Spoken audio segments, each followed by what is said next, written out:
I welcome you to learn English. இங்கே கொடுத்துருக்கிற கேள்விகளை பாருங்கள். இது எல்லாமே வேர்பல் கொஸ்டின்ஸ். இந்த வேர்பல் கொஸ்டின்ஸில் கரெக்டான கொஸ்டின் எது, கிராமர் மிஸ்டேக் இருக்கிற கொஸ்டின் எது அப்படிங்கிறத கண்டுபிடிக்க போகிறீங்க. அதுக்கு முன்னாடி எக்ஸ்ப்ளனேஷன் பார்த்துட்டு கண்டுபிடிக்க போகிறீங்க.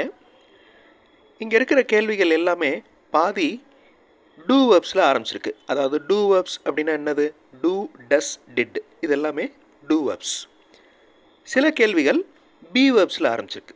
பி வேர்ப்ஸ்லாம் என்னென்ன, இஸ், வாஸ், ஆர், வேர், ஆம், இது எல்லாமே பி வேர்ப்ஸ். எல்லா கேள்விகளும் கரெக்ட் கிடையாது. சில கேள்விகளில் கிராமர் மிஸ்டேக் இருக்குது. அது முக்கியமான கிராமர் மிஸ்டேக். அதை உங்களால் ஐடென்டிஃபை பண்ண முடியுதா? அதனுடைய எக்ஸ்ப்ளனேஷன் இந்த வீடியோவில் பார்க்கலாம். I welcome you to the channel Sentax. உங்களுடைய ஸ்போக்கன் இங்கிலீஷ் ஸ்கில் டெவலப் பண்ணுறதுக்கு வீடியோஸ் அப்லோட் பண்ணிட்டு வரேன். ப்ராக்டிஸ் பண்ணிகிட்டே இருங்க, ஷியராக டெவலப்மெண்ட் இருக்கும். நவ் டஸ். இந்த டஸ் அப்படிங்கிறது டூ வேர்ப்ஸோடு சேர்ந்தது. அதாவது டூ வேர்ப்ஸ் அப்படின்னாலே டஸ், டூ, டிட் இந்த மூணையும் சொல்லுவோம். டஸ் ஹீ கோஸ் இந்த மாதிரி வரக்கூடாது. ஏன்னா டஸ் வந்துருச்சுன்னா வேர்போட இஎஸ் ஆட் ஆகக்கூடாது. முக்கியமான present tense rule. Does he go, அதுதான் கரெக்ட். டஸ் ஹீ ஸ்பீக்கிங், இதுவும் wrong. Okay, does he speaking இதுவும் ராங், ஐஎன்ஜி வரக்கூடாது. ஹீ டஸ் ஸ்பீக்கிங், இந்த சென்டென்ஸ் கரெக்ட். அது எப்படி, does he speaking wrong, he does speaking எப்படி கரெக்டாக வரும்? எக்ஸ்ப்ளனேஷன் பார்த்து தெரிஞ்சுக்கலாம். ஃபர்ஸ்ட், டஸ் அப்படிங்கிறது சிங்குலர், ஒருமை, இது உங்களுக்கு தெரியும். டூ அப்படிங்கிறது ப்ளூரல், பன்மை. இந்த வாக்கியங்களை பாருங்கள், எல்லாமே நெகட்டிவ் சென்டென்ஸ். அதாவது நாட் அப்படிங்கிற வார்த்தை இருக்குது. ஹீ டஸ் நாட் டர்ன், அவர் திரும்பவில்லை. இட் டஸ் நாட் ரிங், இது ஒலிக்கவில்லை. ஹீ டஸ் நாட் கிவ், அவர் கொடுக்கவில்லை.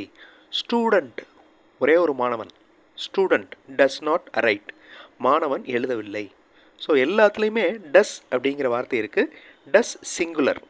முன்னாடி பாருங்கள், ஹீ, இட், ஸ்டூடெண்ட் ஒருமை தான் இருக்குது. So he does not listen, அவர் கவனிக்கவில்லை, இது கரெக்டு.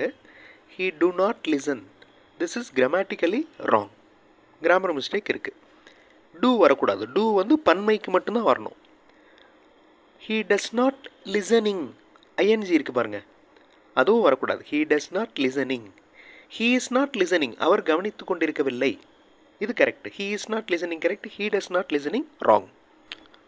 ஒரு சின்ன கன்ஃபியூஷன் இப்போ உங்களுக்கு ஸ்டார்ட் ஆகும். He does not listening இது wrong, he is not listening இது correct. But he does listening, இந்த ரெண்டாவது சென்டென்ஸ் பாருங்கள், ஹீ டஸ் லிசனிங் இது கரெக்டு. அது எப்படி, ஹீ டஸ் நாட் லிசனிங் ராங்னு சொல்கிறோம், ஹீ டஸ் லிசனிங் எப்படி கரெக்டாக வரும்? ஏன்னா இந்த இடத்துல லிசனிங் அப்படிங்கிற வார்த்தை இந்த செகண்ட் சென்டென்ஸில் இருக்குல்ல, இந்த சென்டென்ஸில் இருக்கிற லிசனிங் அப்படிங்கிற வார்த்தை ஒரு gerund form. Okay, present participle மாதிரி. ஸோ ஹீ டஸ் லிசனிங், கவனித்தல் அப்படிங்கிற மீனிங் கொடுக்குது இந்த வார்த்தை listening. Okay, first sentence he is listening அப்படிங்கிறது ப்ரெசன்ட் கண்டினியூஸ் டென்ஸ். அதாவது ஒரு நிகழ்ச்சி, ஒரு வேலை நடந்து கொண்டிருக்கிறது, அவர் கவனித்து கொண்டிருக்கிறார், அதை குறிக்குது. So he is listening correct, he does listening correct, he does not listening wrong. அதே மாதிரி ஹீ இஸ் ரைட்டிங், அவர் எழுதி கொண்டிருக்கிறார், இது correct. He likes writing poems, இது கரெக்ட். இந்த இடத்துல ரைட்டிங் அப்படிங்கிறது எழுதுதல் அப்படிங்கிற ஒரு செயலை குறிக்குது. ஓகே, அதாவது ஜெரண்ட் ஃபார்மை குறிக்குது. ஸோ இந்த யூசேஜில் தான் நம்ம மேக்ஸிமம் கன்ஃபியூஷன் வரும் பிகினர்ஸ்க்கு. ஓகே, முதல் இங்கிலீஷ் கிராமர் தெரிஞ்சுக்கிறவங்களுக்கு லிட்டில் கன்ஃபியூஷன் வரும். அதை கரெக்டாக ஐடென்டிஃபை பண்ணிட்டோம்னா அந்த கன்ஃபியூஷன் வராது. அதாவது ஜெரண்ட் ஃபார்ம் என்னது, ப்ரெசன்ட் கண்டினியூஸ் டென்ஸ் என்னது அப்படிங்கிறத பிரித்து தெரிஞ்சுக்கிட்டோம்னா உங்களுக்கு இந்த கன்ஃபியூஷன் வராது. ஹீ இஸ் நாட் ரைட்டிங், அவர் எழுதி கொண்டு இருக்கவில்லை. ஹீ டஸ் நாட் ரைட், அவர் எழுதவில்லை. ஹீ ரைட்ஸ், அவர் எழுதுகிறார். ஸோ எல்லாத்துலேயுமே எப்படி வேர்ப் சேஞ்ச் ஆகுது அப்படிங்கிறத பாருங்கள். எந்த இடத்துல டஸ் யூஸ் ஆகிருக்கு, எந்த இடத்துல இஸ் யூஸ் பண்ணியிருக்கோன்றதை பாருங்கள். பஸ் இஸ் நாட் ரன்னிங், பேருந்து ஓடிக்கொண்டிருக்கவில்லை. ஸோ அந்த நேரத்தில் அந்த பஸ் வந்து மூவ் ஆகாமல் இருக்குது. பஸ் இஸ் நாட் ரன்னிங், பேருந்து ஓடிக்கொண்டிருக்கவில்லை. பஸ் டஸ் நாட் ரன் அப்படின்னா பேருந்து ஓடாது அப்படின்னு அர்த்தம். ஸோ ரெண்டுக்கு இருக்கிற டிஃப்ரென்ஸை நல்லா புரிஞ்சுக்கிறணும். நம்ம ஃபர்ஸ்ட்டில் பார்த்த மாதிரி இஸ், வாஸ், ஆர், ஆம், வேர் இது எல்லாமே பி வேர்ப்ஸ்.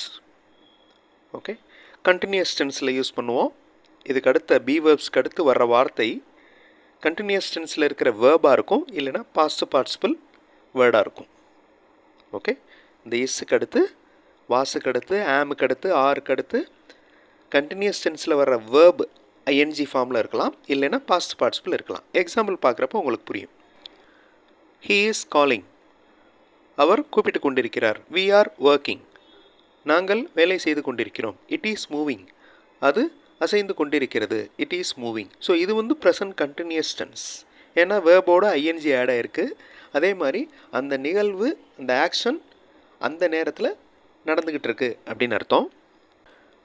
இந்த பி வேர்ப்ஸ்க்கு அடுத்து வர்ற வார்த்தை கண்டினியூஸ் டென்ஸ். இப்போ பார்த்தோம், பாஸ்ட் பார்ட்டிசிபிள் வரலாம். கண்டினியூஸ் டென்ஸும் வரலாம், பாஸ்ட் பார்ட்டிசிபிளும் வரலாம். பாஸ்ட் பார்ட்டிசிபிள் எப்படி இருக்கும்? இங்கே வாண்ட் அப்படின்னு இருக்கு பாருங்கள், WARNED, அது பாஸ்ட் பார்ட்டிசிபிள். அதே மாதிரி கிவன், அது பாஸ்ட் பார்ட்டிசிபிள். டன், அது பாஸ்ட் பார்ட்டிசிபிள். எப்படி பாஸ்ட் பார்ட்டிசிபிள் தெரிஞ்சுக்கிறது? நிறையா வீடியோஸ் இந்த சேனலில் நான் கொடுத்துருக்கேன். ஒரு வேர்ப் நீங்கள் லேர்ன் பண்ணுறீங்க, ஒரு வேலையை குறிக்கும் வார்த்தையை நீங்கள் லேர்ன் பண்ணுறீங்க அப்படின்னா அதனுடைய பாஸ்ட் டென்ஸ், பாஸ்ட் பார்ட்டிசிபிள் ரெண்டையுமே தெரிஞ்சுக்கணும். இப்போ டூ அப்படின்னா செய்கிறது, டூ, அதனுடைய பாஸ்ட் டென்ஸ் என்ன? டிட். Past participle done. கிவோட பாஸ்ட் டென்ஸ் என்ன? Gave. Past participle given. So இந்த பி வேர்ப்ஸ்க்கு அடுத்து பாஸ்ட் பார்ட்டிசிபிள் வரலாம். அதே மாதிரி டூக்கு அடுத்து நெகட்டிவ் வேர்டு வராமல் காலிங், ஒர்க்கிங், மூவிங்னு வந்துச்சுன்னா கரெக்டு. நெகட்டிவ் வேர்டு வந்துச்சுன்னா ராங். ஓகே, இங்கே பாருங்கள், ஹீ டஸ் நாட் காலிங், இது wrong. We do not praying, this is wrong. We do praying correct, he does calling correct. நிறைய இங்கிலீஷ் சென்டென்சஸ் நீங்கள் read பண்ணிங்கனாலே இந்த மாதிரி கிராமர் ரூல்ஸ் ஈஸியாக கேட்ச் பண்ணிக்கலாம். இங்கிலீஷ் மாடல் சென்டென்சஸ் இருக்கிற வீடியோஸ் இன்னொரு சேனல் சென்டாக்ஸ் ப்ளஸில் இருக்குது, அந்த சேனல் வீடியோஸும் பாருங்கள், கண்டிப்பாக உங்களுக்கு யூஸ்ஃபுல்லாக இருக்கும். இப்போ நீங்கள் இந்த ஸ்க்ரீனில் தெரிகிற இந்த கேள்விகள் கிராமட்டிக்கல் மிஸ்டேக்ஸ் இருக்கிற கேள்விகளை கரெக்டாக ஐடென்டிஃபை பண்ண முடியுதா அப்படிங்கிறத பாருங்கள். வீடியோ பாஸ் பண்ணிவிட்டு பாருங்கள், ஆன்சர் ஃபியூ செகண்ட்ஸில் டிஸ்பிளே ஆகும். க்ரீன் கலரில் மார்க் பண்ணியிருக்கிற கொஸ்டின்ஸ் எல்லாமே கரெக்ட். ஒயிட் கலரில் இருக்கிறது, ஒயிட் கலர் பேக்ரவுண்டில் இருக்கிறது wrong. Doesn't he working, this is wrong. Doesn't he work, that is correct. Did he shouting, wrong. Did he shout.